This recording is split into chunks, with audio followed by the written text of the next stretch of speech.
I still remember the color. I don't know why. This was like a chocolate brown kind of shirt which he stitched, and this skirt, I think he wanted to stitch something else, but it morphed into some other design where you can see this was falling off. So he put a little button in here so he could hold it up. And this was like a green shirt with little houses on it. And I just love this picture because I look like such a prim and proper girl, my hair all tied up.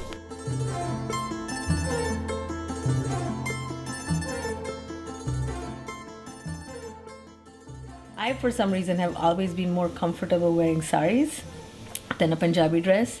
So I had like a collection of, plain black and white saris. So I would wear a sari to work. Yeah, so that was how you dressed up for work. But and then this was in the early 1990s, but saris were kind of getting out of fashion already. Nobody else at work wore saris. They all wore Punjabi dresses, the salwar kameez. I don't think that is considered a modern thing to do anymore. Like, wearing saris is pretty old-fashioned, especially at work. So they would just not wear it at all. And I think it's changed even more now. Like, very, very, very few people will wear saris to work. They will wear Western clothes or Punjabi dresses, but definitely not a sari. Want to be viewed as modern, it seems like you almost have to wear Western clothes. Do you think that's true? I think that is true. I think it's more true. It was more true, a decade ago than now. I think now it's so much ingrained in the society that kids wear Western clothes, and there's no second thoughts about, oh, she's wearing a pant today, oh my gosh, she's too modern.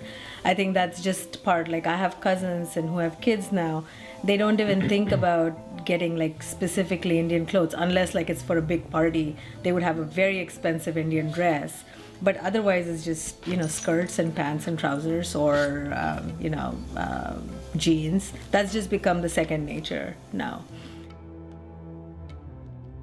My mother, who was born in the 1940s, she grew up, she probably had like a frock or something when she was growing up. But then as soon as she matured, she had to start wearing a sari. And she wore sari throughout her life. Like for her, even to wear a Punjabi dress when she was, younger, in her 30s, 40s, or 50s was a big no-no. Because once you were married, you were just supposed to wear a sari because, oh, what would the society say, if you wore a Punjabi dress. But today, when she goes to play badminton every day, she's wearing like her sports pants and t-shirt. And nobody even gives her a second glance. In the old days, all this gold fabric that you see used to be made out of silver threads, and it used to be polished gold. So if when people had saris and they start tearing after a while, they would literally take this and melt the sari and get the gold back or the silver back, depending on what was involved. Every sari has a very unique design. So this is, for example, a parrot. And these are, again, very traditional Paithani designs that are there. And I think this is just like a little plant with flowers in it. So a very simple sari. And I chose red because I think, red is kind of beginning of life, blood, I call it the sun color. So I really like that red, vibrant color. So yeah, this is a very special sari for me, and I hope to pass it on to my daughter. The very special thing about these pictures is that all these clothes were hand sewn by my father, because we couldn't really go out and buy clothes, so he just learned to stitch whatever he wanted. I went to a Catholic school, so St. Joseph's Convent, and we were required to wear the pinafores and shirts. Everybody had to be matched.